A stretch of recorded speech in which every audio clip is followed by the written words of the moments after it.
What's up guys, and welcome back to another video. Today we're talking about how to make hard things easy to do, because chances are there's some actions that you've been putting off or you just don't do on a regular basis because it feels weird, it feels tough, you're not good at it, and it just feels a little bit foreign, and you know you really need to do them but you're just not doing them. But what if there was a way to make those actions easy to do? What if there was a way to just do them on autopilot? What if there was a way to even enjoy doing those actions?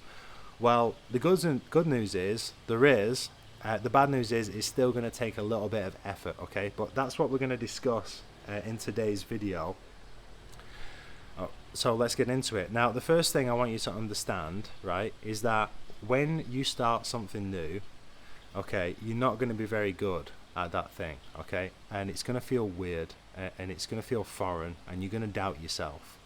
And just know that there is no other way around it, unfortunately. That's just how the world works, and that's just how human beings are, okay? And the natural instinct is to retreat, okay? We want to retreat. We want to tell ourselves, oh no, this is not for me, I can't do this thing, I shouldn't do this thing, this is not me, okay? And you want to retreat and you want to go back to comfort.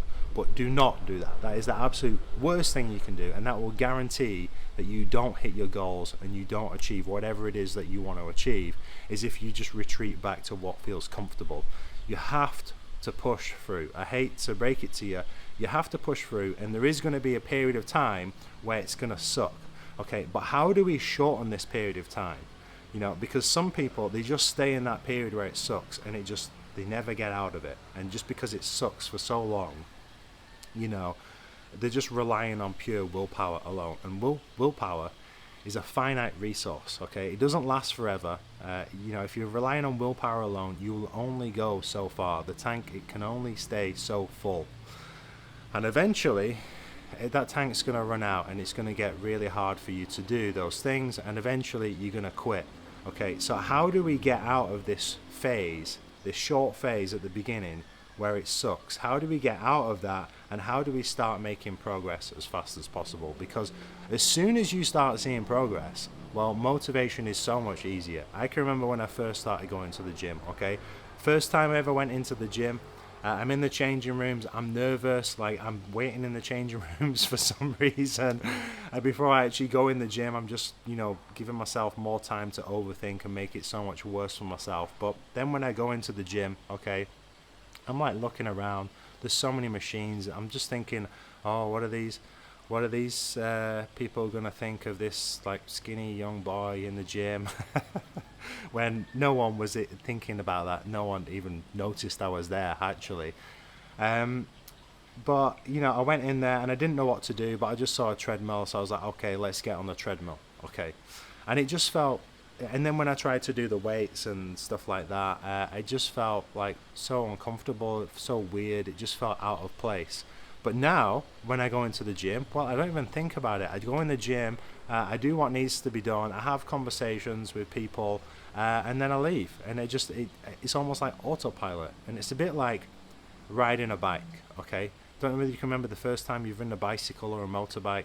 The first time you get on, you're extremely shaky, you've got to think about every single thing, but eventually it gets to the point where you can just be daydreaming, you can just be riding along, thinking about something else, and your subconscious mind is just controlling what you do. And that's the point that you want to get to, okay? Because our conscious thoughts only really dictate about 10% of our actions. A lot of it is subconscious. And the reason for that is it takes a lot of mental capacity and mental bandwidth to think about every single action that you need to do. For example, if you were walking and you had to think about every single action that you need to do, like, okay, I need to contract this muscle and this muscle to put this leg forward. And maybe that's not a good example, but if you've got to think about every single micro action that you need to do in order to just perform a simple action like walking or driving a car, for example, well, you're very quickly going to get overwhelmed. And that's really what's happening, is when you are starting something new, you're overthinking and you just creating a lot of overwhelm and a lot of doubt, and a lot of people just stay stuck in this this period where it sucks and they never get out of it. But I don't want that to happen to you, And these are 3 tips that I've got. Okay, I got 3 tips, written them down so I don't forget. 3 tips so you can get out of this period as quickly as possible. Okay, so the first tip that I've got for you is to do this thing every single day. Okay, this is so important, so important. This is actually the most important thing. Is whatever you need to, like, whatever goal that you have, whether it's going to the gym or whether it's building a business or whether it's something else, whatever you do on a daily basis just becomes normal. It's like waking up and cleaning your teeth in the morning. It just becomes part of who you are. And very quickly it gets to a point where not only is that a habit, it just would feel weird if you didn't do that action. And that's what I want you guys to get to, is I want you to get to the point where it feels weird if you don't do the actions you know you're supposed to do. Okay, so my biggest tip is to do it in the morning, ideally first thing in the morning, because remember I just talked about willpower and how it just depletes over time. Well, the same works with our day. Okay, every day we wake up in the morning, we've got a full bar of willpower, and gradually throughout the day, through making decisions and saying no to the cupcakes and saying no to the extra sugar in the coffees and saying no to all the temptations and stuff like that, just gradually as the day goes on, that willpower gets depleted. Okay, so if you're trying to make yourself go to the gym, or you're trying to work on your business, or you're trying to do those hard actions at the very end of the day, well, forget it. I mean, you might be able to do it, but for most people, they find it much easier to just do it first thing in the morning. So if it is going to the gym and you're struggling with going to the gym, I would say just wake up, have a shower, and go straight to the gym. Make it very, very easy for yourself to do those actions. And you just don't give yourselves time to for excuses as well. You just get up and do that thing. Because the more you think about something that you don't want to do, the less likely you are to do it. It's like a negative, what's it called? Like a negative feedback cycle, where you just keep thinking more and more and more about, oh, I need to do this thing. And that just makes it just seem an even bigger and unsurmountable, is that even a word? Task. Okay, whereas it would just be much more simple to just go and do that thing, you know. And usually the thought of doing something feels way worse than actually just doing the thing. Okay, so just wake up, first thing in the morning, boom, clothes on, go to the gym or whatever. Now, this brings me on to point number 2. Okay, if you live 1 hour away from the gym, and if every single morning you have to, I don't know, like wash your gym clothes before you can go, okay, there is so much friction for you going to the gym. Okay, it's so much friction. But if you wake up every single morning and your gym bag's already packed, okay, and the gym is 5-minute drive away, okay, and you've already got petrol in your car or whatever, you're good to go. All you need to do is pick up your bag, wake up, have a shower, pick up your bag, and go to the gym. It's so much easier for you to do that task. And the point I want to make is you've got to minimize friction as much as possible. You want to minimize friction for the actions that you want to take, and you want to maximize friction for the actions that are holding you back. Okay, maybe it's video games, maybe it's something else, maybe it's social media. Like, there's been times in my life where I just delete the apps off my phone. I just delete Instagram off my phone, okay? And I might re-download it every single day in the evening if I want to go on it. But just the simple act of deleting the app off my phone stops that automatic, when my brain gets hijacked, I just go on my phone to do something, and boom, next thing I know, I've spent 10 minutes scrolling on Instagram or whatever. Okay, so we can just prevent that by maximizing friction, making it harder for me to do the actions that I don't want to do, like going on Instagram.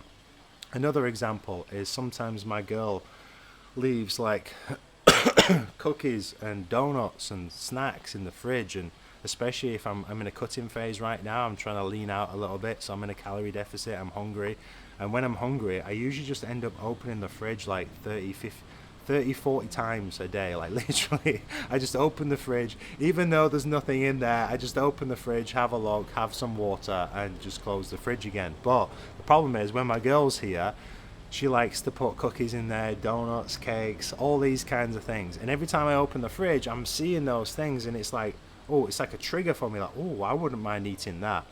So whenever that does happen, what I do is I just move those things out of sight. I still keep them in the fridge, okay, but I just hide them. I maybe put something else in front of them so I can't actually see those things.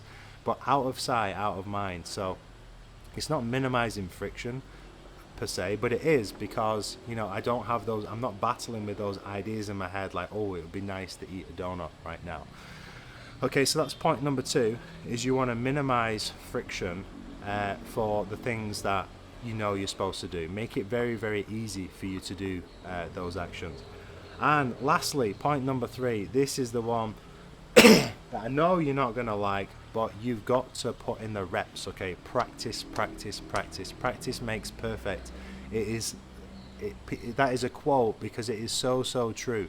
Anyone who is a master of their craft in any field, whether it's writing, business, any famous sports person that you look up to, anyone who is at the top of their game has put thousands and thousands of hours of practice in. Practice, practice, practice. And the people who are the best, you know, the top 0.01%, they just are maniacs. They're just obsessed with practicing and getting better and better and better. And that's really like, you know, what you've got to do is you can either be obsessed about these things that you want to get good at, or you can be average, and that's fine if you want to be average. A lot of people are happy there. A lot of people are happy with the comforts and just being average and just living like you know, kind of an average lifestyle. And if you want that, then that's absolutely fine, but chances are that is not you. Otherwise you wouldn't have clicked on this video, and you certainly wouldn't be still listening to me right now. Okay, so there is no way around the practice. But if you do something every single day, okay, and you minimize the friction as much as possible, okay, and you do it every single day, even after 30 days, you're going to be significantly better at that thing. Like, for example, why do you think I make these YouTube videos every single day? Okay, I'm literally doing the exact same thing. And my first video was 1,000 times harder than this video is right now. 1,000 times harder. And this is only video number 26 or 27 or something like that, okay? So even after 30 days of doing something every single day, it's going to be so much easier for you to do that thing, okay? So much easier. What is it going to be like after 60 days? What about 90 days? Well, if you do something every single day for 90 days, on day 91, if you don't do that thing, it's going to feel weird, okay? It's going to feel weird. It will get to the point where it just feels normal. It's become a part of who you are, okay? And 90 days, in the grand scheme of things, is not a long time at all, especially if you have big goals, okay? You have something that you want to achieve, like whether it's, you know, getting in shape, building a sick physique, building a business, you know, whatever it is that you want, okay? All you have to do is follow these 3 steps, okay? Just do it every single day, ideally first thing in the morning, minimize friction as much as possible, okay? And put in the practice, put in the reps, 30 days, 60 days, 90 days. Get a calendar, okay? And every single day that you do those actions that you need to do, put an X, okay? So say if your goal is to like get in the best shape of your life, okay? And you know every single day, well, I need to go to the gym, that's number 1. Did I stick to my nutrition plan? Okay, that's number 2. And did I get, you know, 7 hours sleep? I'm just making these up, for example, but let's say they're the 3 big rocks that you're focusing on. And every single day you do those actions, you put an X on a calendar, okay? And you have it visually somewhere that you can see all the time, okay? And every single day you do this, you put an X. Well, what you're doing is you're tricking yourself, because you don't want to break that chain. Once you get a streak of 7 or 8 or 9 or 10, you don't want to break that chain. You don't want to mess it up, okay? So that motivates you to keep on going and keep doing the things that you know you need to do. And if you do this long enough, okay, if you do this long enough, it guarantees success. You absolutely cannot fail if you do this. If you show up every single day, if you minimize friction as much as possible, and you just put the reps in, eventually you'll get to the point where you start to see progress, and then that will motivate you to do that thing even more. And once you start to see progress and the motivation becomes higher, then it becomes easy for you to do hard things. And then once you get to the point where it's easy for you to do hard things, well, you become a beast. You could become a machine. You can use this for any single area of your life, not just with your physique or your business or whatever it is that you want to improve. You can go out there and you can do it if you just apply these 3 principles. It's that simple. Life is for the taking if you're willing to put in the work. But let's be honest, it's not that much work really. We're talking about 30, 60 or 90 days or whatever. So go out there, get it done. That's it for this video. I hope you enjoyed it. You can head to jamessweetland.com for coaching. And other than that, I will talk to you in the next one.